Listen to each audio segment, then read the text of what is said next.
석기시대부터 중세시대, 현대사까지. 안녕하세요. 역사를 가르치는 석중쌤입니다. 우리는 지난 시간에 진나라와 한나라에 대해 배워보았습니다. 오늘은 교과서 40쪽이고요. 위진 남북조에 대해서 살펴보도록 하겠습니다. 위진 남북조 시대는 한나라가 멸망한 3세기 전반부터 수나라가 중국을 통일한 6세기 후반까지의 시기인데요. 이 약 300년간의 시기 동안 중국은 분열이 되어 있었습니다. 동일한 시기에 우리나라는 삼국시대였습니다. 우리가 위진 남북조 시대에 대해 한번 살펴보도록 할 텐데요. 이 표를 보면 위진 남북조 시기에 어떤 지역에 어떤 나라들이 있었는지 대략적으로 우리가 파악을 할 수가 있습니다. 한나라가 멸망하면서 삼국이 등장합니다. 여러분들 소설 삼국지 들어봤죠? 위, 촉, 오 이렇게 세 나라가 중국을 통일하기 위해 서로 겨루었다라는 내용인데요. 이 소설을 보면 주인공이 누구인 것 같나요? 유비가 세운 총나라, 그리고 제갈량, 조자룡 이런 사람들이 주인공처럼 느껴질 때가 있지만 실제 역사 현실에서는 그렇지 않았습니다. 실제 역사에서는 위나라, 조조가 세웠던 위나라가 중심이 되었던 나라인데요. 그 이유는 한나라, 그 이전에 있었던 한나라의 중심지를 위나라가 모두 차지했었기 때문입니다. 그래서 위나라는요, 결국 중국을 통일하진 못했지만 이 이후 중국에 영향을 미치는 여러 가지 제도들을 만들기도 합니다. 이 위초고 삼국은 셋 모두 중국을 통일하는 데는 실패하고 맙니다. 중국을 끝내 통일한 것은 이제 위나라의 신하였던 사마씨가 세운 진나라였는데요. 그런데 이 진나라는요, 통일을 오랫동안 유지하지 못합니다. 나라가 혼란한 틈을 타 이제 북방민족, 유목민족들이 나라를 세우게 되는데요. 이제 지역 명칭이 나오죠. 화북지방과 강남지방이라는 명칭이 나옵니다. 이 화북지방과 강남지방은 중국의 지역 명칭인데요. 황허라는 큰 강과 창장강이라는 큰 강 사이에 화이허라는 둘보다는 좀 작은 강이 있는데요. 이걸 다른 이름으로는 회수라고 부르기도 합니다. 이 회수가요, 이제 화북과 강남을 구분짓는 경계선입니다.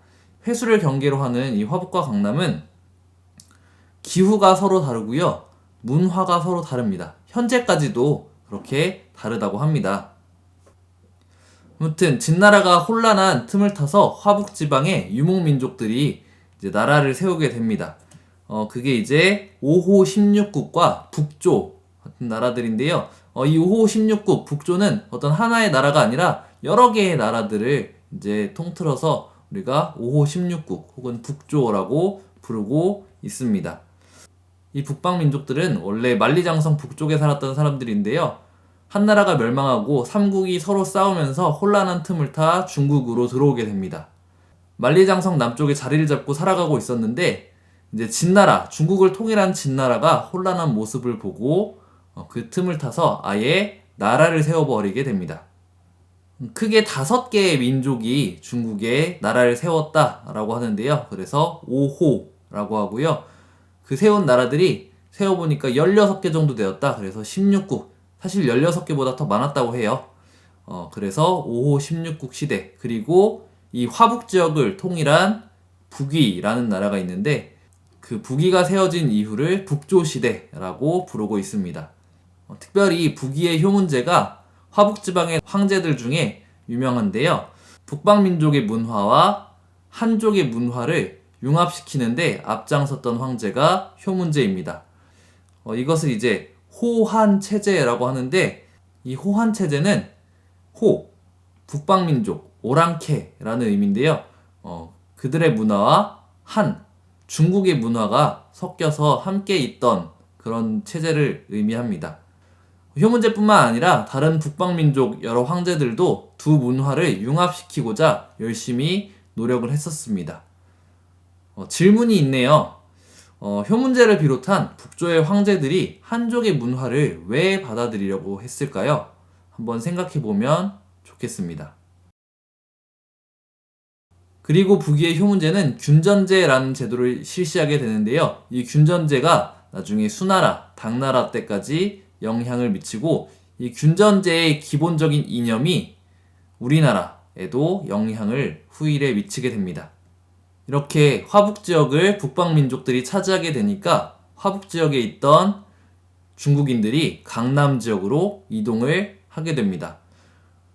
한나라 시대 또 삼국시대까지 중국의 중심지는 화북지역에 있었습니다. 근데 그 중심지를 이제 북방민족들이 차지하니까 높은 사람들이 이제 피난을 가게 된 거죠. 그래서 강남지방으로 피난간 화북지방의 지배층들이 이제 동진이라는 나라를 세우고요. 그 이후에 송, 제, 양, 진이라는 나라들을 세우면서 이 나라들을 우리가 남조라고 부릅니다.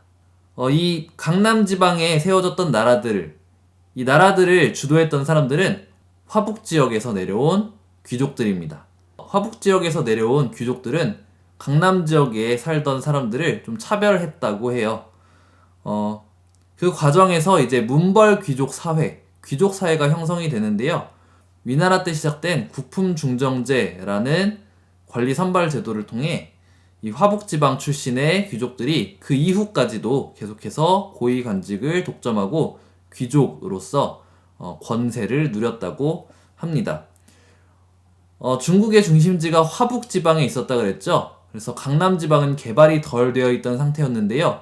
근데 땅이 비옥하고 여러 가지 기후적인 환경이 좋아서 금세 개발을 통해 경제적으로는 오히려 화북지방보다 풍요로워졌다고 합니다. 자, 이렇게 우리가 위진남북조 시대의 대략적인 흐름에 대해서 살펴보았는데요. 이 위진남북조 시대의 문화에 대해서 또 살펴보도록 하겠습니다. 주요 문화유산으로는 중국의 윈강 석굴이 있는데요. 북조 왕실에서 만든 이 석굴에는 수많은 불상들이 있다고 합니다. 북조 왕실에서 이제 불상들을 왜 만들었는가? 이 시기에 불교가 굉장히 유행하게 되는데요. 한나라의 중심 사상이었던 유교는 화이라 그래서 중국 사람과 오랑캐들을 구별하고 차별하는 이론을 가지고 있었습니다. 그런데 불교는 화이를 차별하지 않고 모두가 평등하다라고 보았기 때문에 그 교리가 북방민족들이 세웠던 나라들에서는 훨씬 좋아 보인 거죠. 그래서 불교를 적극적으로 수용합니다. 그리고 불교 사원들을 열심히 짓게 되는데요. 그 흔적들이 이제 윈강석굴 또 룽먼석굴 등이 있습니다. 이 위진남북조 시대의 문화의 의미는요. 이후에 중국이 통일되고 그러니까 수나라와 당나라가 세워지고 나서 중국의 문화가 더욱 풍요로워지는 데 영향을 미쳤다라는 것입니다. 북방민족들이 이제 만리장성 남쪽으로 내려오기도 하고 화북에 있던 중국의 지배층들이 강남 지방으로 내려가기도 하면서 인구가 이동을 했고요. 그리고 본래 중국 민족뿐만 아니라 다양한 민족의 문화가 융합이 되면서 이제 새로운 문화들이 발전하게 됩니다. 남북조의 문화 사이에 조금 차이가 있었다고 하는데요. 북조에서는 유목민들의 강건하고 소박한 기풍이 유행했다고 하고요. 남조에서는 귀족 중심의 자유분방한 문화가 유행했다고 합니다. 이렇게 분열되어 있던 중국을 다시 통일한 것은 수나라입니다. 수나라가 약 300년간 분열되어 있던 중국을 다시 통일하게 되는데요. 수나라는 오랜 시간 통일을 유지하지 못했지만 이후에 당나라가 등장할 기반을 마련해주게 되는데요. 특별히 수나라가 실시했던 제도들이 당나라뿐만 아니라 그 이후까지도 계속 영향을 미치는 것들이 있었습니다. 과거제를 실시했고요. 균전제, 조용조, 부병제 등이 있습니다. 구체적인 내용은 다음 시간에 당나라에 대해서 설명하면서 이야기를 하겠습니다.